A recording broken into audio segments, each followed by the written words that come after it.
Hey, what's up? How's everybody doing? Welcome to my channel, Mikey's Automotive. Здравствуйте, как дела? Добро пожаловать на мой канал, мой ключи автомобильный. Hola, bienvenidos todos a mi canal, Mikey's Automotive. So, you guys, today we're working on a 2020 Ford Escape, and the issue that we keep having is a P0299 code, which means supercharger under low boost. Now, I'm going to explain a little bit of what I tried to do to fix this issue and what was the actual issue that this car was having. So you guys, I took it to the dealer. They charged me $300 to do the diagnostics on it. Told me that the EGR vacuum solenoid was bad on this vehicle and I had to change it. And they were going to charge me $1,000.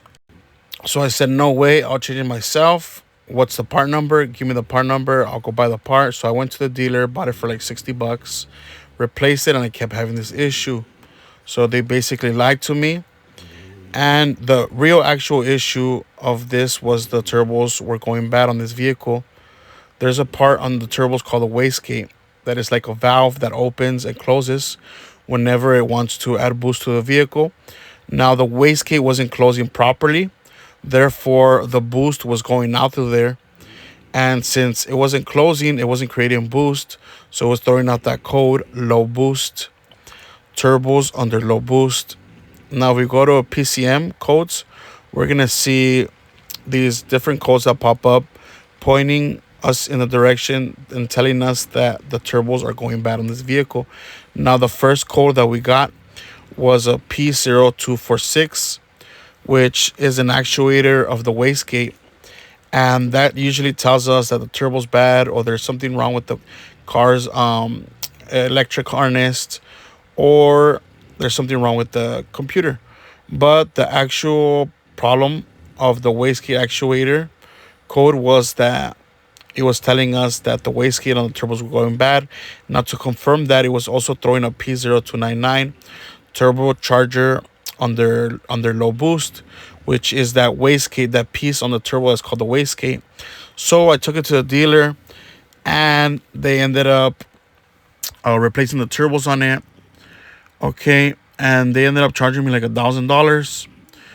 And supposedly it was covered in the warranty for 7 years or 100,000 miles, and they still ended up charging me $1,000. So basically, the dealer is always trying to take your money and lying to you. And now, basically, the car was going in a limp mode. So as soon as I would hit like 60 miles per hour, the light would come on and the car would go on limp mode. Now, what I mean by limp mode was that the car was going really slow.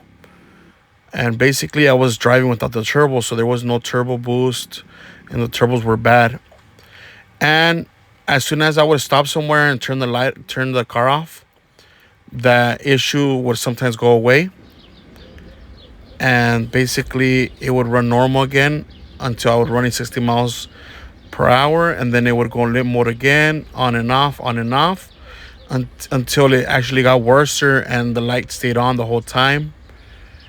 Now, this is the EGR vacuum solenoid that I'm replacing. And like I said, this was my attempt to try to fix this issue because I was told by a dealer that my vacuum solenoid was bad. So this is our vacuum solenoid. That's like a size 10. We're going to remove that. I believe there's one in the bottom as well. So we have to remove both of those nuts. But we're going to remove our air filter, our intake. There's a clip right here that we got to remove, so we're going to remove that clip. As you guys can also see, it has 2 clamps on there that we got to loosen up so we are able to remove the air intake. As soon as we remove the air intake, we have a better view of our vacuum solenoid. Now here's our part number for you guys, F2GZ9EAA28. All right, guys, so let's get into it. We removed our air intake. As you guys can see, we loosened both of our clamps.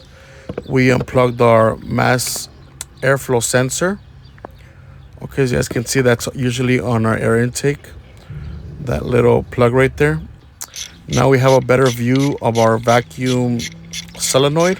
Now these are going to be size 10 nuts. So there's one on top and one on the bottom. So go ahead and remove those. All right, so let's go ahead and disconnect our wire connector for our vacuum solenoid. Go ahead and remove that. And we also have like 2-3 vacuum lines on here that we also need to disconnect from the vacuum solenoid, as you guys can see. Really easy to replace yourself if you're having an issue with this part. However, I wasn't having an issue with this part. It wasn't the problem. Like I said, the problem was the turbos, the wastegate on the turbos, which was creating underboost code. Now go ahead and just plug everything back in. Make sure you don't lose the order of where these vacuum hose came out from. So just make sure you know where they go in. Okay, they're all different sizes, you guys can see. So you shouldn't have an issue. Really fast and easy to replace. Go ahead and plug those in.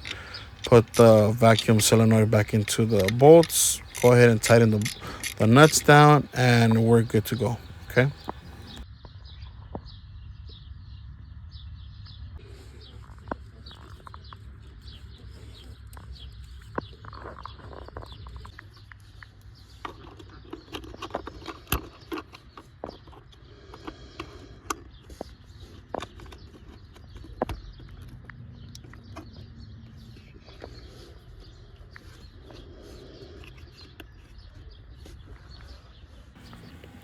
So it kind of helped for a little bit until that light came back on, and I was running with the turbos again.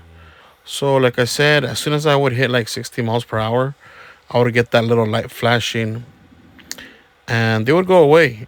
I would stop somewhere, turn the car off, and maybe a couple of minutes I would get back on there and it would be gone.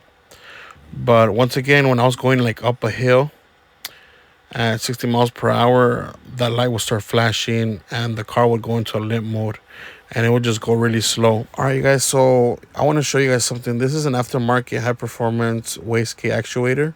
The original one is known to fail as well, which causes also a P0299 under boost, supercharger under boost, but it also increases the chances of you getting a P0234 over boost. Now, when you do replace these, you do have to tune your vehicle or update the PCM file so that you don't get the P0234 code on this vehicle. All right, guys, so there's three main things that primarily control the boost on your vehicle: the ECM, the bypass solenoid, and the wastegate diaphragm. That's the part that holds the wastegate flapper closed until the desired boost is achieved. Then it releases the exhaust into your O2 housing / downpipe to maintain the desired boost. Now, the factory one is known to fail and is also known not to be able to hold the desired boost to redline. Now, this aftermarket replacement bypass valve that has increased spring pressure, which will hit your desired boost quicker and maintain a more consistent boost for higher RPM power. All right, guys, well, that's it for today. If you guys have any questions or any comments, go ahead and leave your questions or comments below in the section below. Thank you guys for watching. Make sure you guys hit like, subscribe to my channel. Don't forget to join our members only if you guys want priority commenting or be part of our community group chats and also our giveaways. Okay, you guys, thank you so much.